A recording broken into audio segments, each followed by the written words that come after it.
நம்ம வீட்டு தலைவர் எப்பயுமே 10 மணி 10:30 மணி 11 மணி தான் எந்திரிப்பார். ஆனால் இப்போல்லாம் அப்படி இல்லைங்க. காலையில் 6 மணிக்கெலாம் எழுந்திரிச்சிட்றான். அலாரத்தை 5 மணிக்கு வச்சுட்டு 6 மணிக்கு எழுந்திரிச்சு 7 மணிக்கு காஃபியை சாப்பிட்டுட்டு 8 8:30க்கெல்லாம் ஆஃபீஸுக்கு கிளம்பிடுறான்.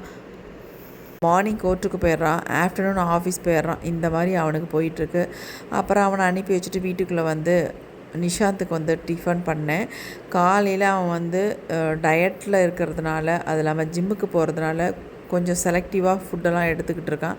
அவனுக்கு தகுந்த மாதிரி நானும் முடிஞ்ச அளவுக்கு செஞ்சு கொடுத்துக்கிட்டு இருக்கேன். அவங்க அப்பாவும் சொல்லிட்டாங்க, அவனுக்கு தேவையானதை செஞ்சு கொடு, உள்ள படிக்கிற வேலையை மட்டும் பார்க்கட்டும் அப்படின்னு சொல்லிட்டாங்க. சரி, நானும் அவனை டிஸ்டர்ப் பண்ணுறதே இல்லைங்க. இந்த பக்கம் பார்த்தா இன்றைக்கி வேலைக்கு வரவே இல்லை. ஆனால் நிறைய இந்த திங்ஸ் எல்லாம் இறங்கிட்டு இருந்துச்சு.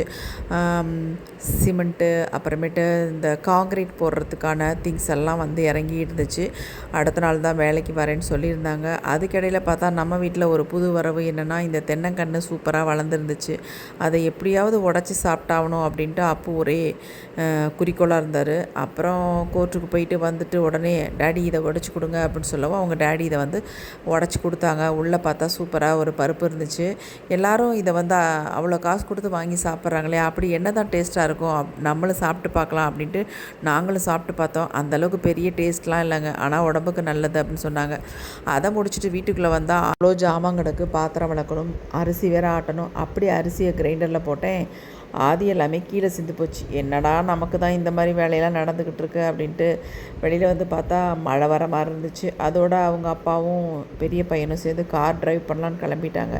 நானும் அப்பவும் அப்படியே பேசிக்கிட்டே கார்ன் வேக வச்சு சாப்பிட்டுக்கிட்டு இருந்தோம்.